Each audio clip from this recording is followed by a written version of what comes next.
Right. No, some people do.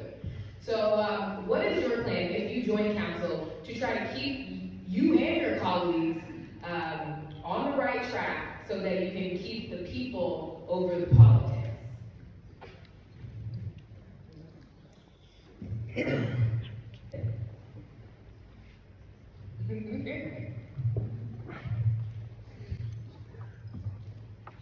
My thing with the word transparency is that everybody that you hear this month for election is going to tell you that. Amen. That's the new word.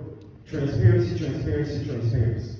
But let's not exclude the word accountability. Yes. See, I shouldn't have to stand in front of you to tell you that I'm going to be transparent. Right. I shouldn't have to stand in front of you and tell you that I'm going to hold myself accountable. Because you're only great as your leader are.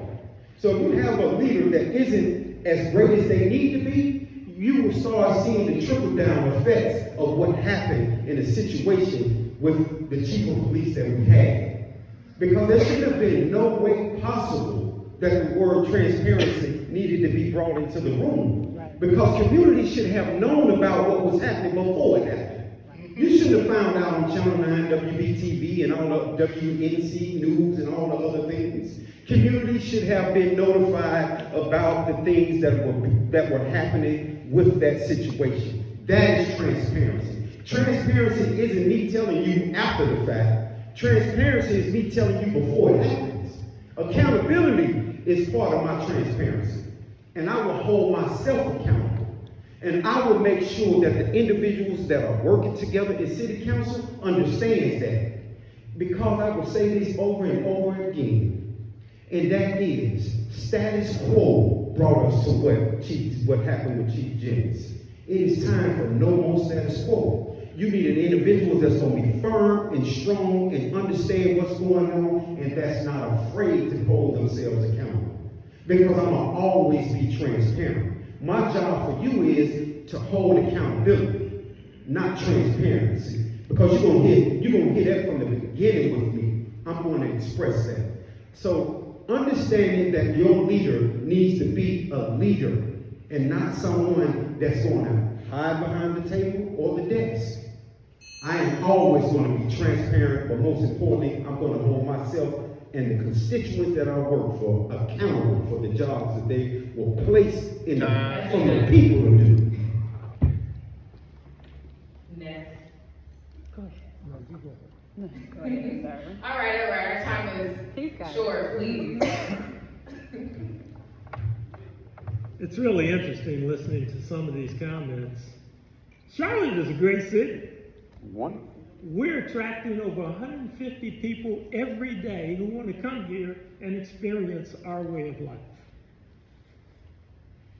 I'm pleased to be a part of that, and I'm pleased to be heading up this city over this period of time. Have we had some hiccups on city council? Absolutely. Have there been some bumps? Have some of us grown into our positions? Yes. But we're working through that. And in fact, we just sent out a memo recommending some changes in council policy, how our meetings will be run. Hopefully that will make a difference. We will be working on individual relationships with council members. Hopefully that will make a difference. It was said, I think, that some issues come before council and they're already baked in.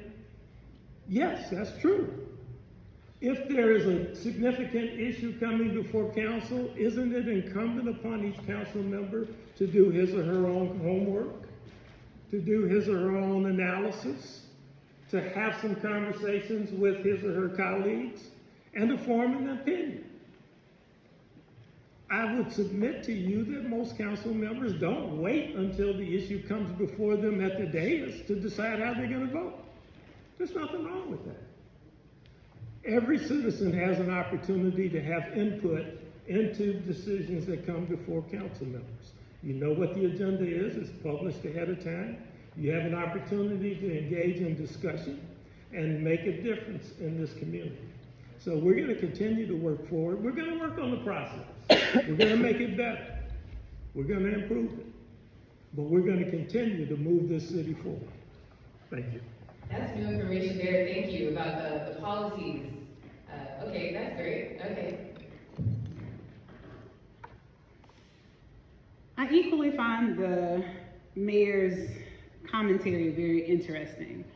It's indicative of the analogy that there's an inequity phenomenon in nearly every major city of America. And so you start in the areas that are favored, and you see it shiny new. And then you drive a block down the street and it's completely dilapidated. That's what Charlotte is. That's what Greensboro is. That's what Raleigh is. That's what Durham is. We have a situation that has plagued America as it relates to classism and inequities. We know that. We can't keep just painting over that with window dressing. And you know that that is just, it's insulting to Charlotteans, everyday Charlotteans. And I've told you that a lot of you think that they're not coming out to vote because they are just disillusioned. No, they're protest voting. They're not voting intentionally because they're sick of this nonsense. They're sick of it, they're over it. They've been done tired, okay? And they're tired of hearing people talk pretty. They're tired of it. Is that what I'm doing? You can't keep talk for fix it, is what my people would say. And that pretty much says you just can't keep talking to fix anything. You can't. And that's what keeps happening, all this pretty talk. We need individuals who are actually going to work together. And my strength for Charlotte is conflict resolution. My deans in law school suggested that I go to ADR. They were so, and I really appreciate this. They said they were very impressed by my ability to bring people together. And that's what I want to continue to do. I've had great experience doing that with my family, with the community, and those who I serve at large. All right, so that is our time, but we want to give each candidate 2 minutes, 1 minute for a closing statement. And if you could, in your closing statement, say a little bit about your vision for the future of Charlotte. Can you give them the order you want them to speak, please? Let's start with Mayor Lyles.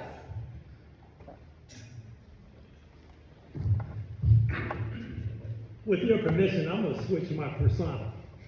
For those of you that I haven't met, my name is Mike Evans. I've been a resident of Charlotte for about 45 years.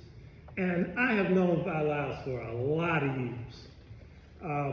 Imagine my surprise in 2013 when she came into my house, unannounced by the way, and said, I'm going to run for city council. And I said, have you lost your mind? She said, no, I'm going to run. Now, at that time, Vi had already had a very successful career as budget director and as the assistant city manager. But she said, I've got a lot more to give. So I'm going to run for city council and you're going to be my campaign manager.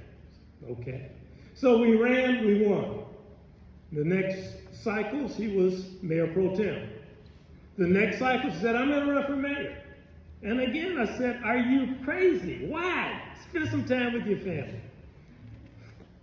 Time. Rule said 2 minutes. Okay, big. Oh, okay. Well, y'all, some of y'all figured out what I'm doing. We're not gonna act like y'all haven't figured out what I'm doing. We're on the same. Golly, come on, people. Okay. Is my time running? Yes. Why would it be running? No, we need to start that because that's not fair. 3, 2. All right.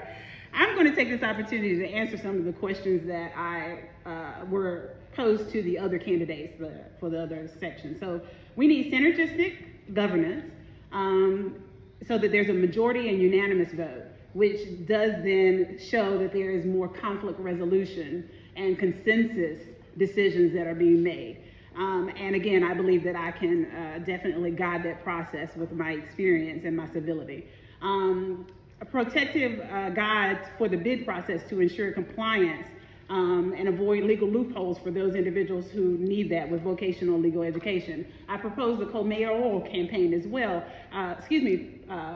program, and it includes youth. Some of you have seen the youth that have followed me at the campaigns, and they will be the individuals that we will be bringing into the fold directly. The light rail policing of non-paying riders is an inappropriate statement because most of them are indigent riders, and there are broken scanners. In fact, I'm probably the only one who showed up today on the bus. Okay. Thank you all to the mayoral candidates. Let's give them a round of applause.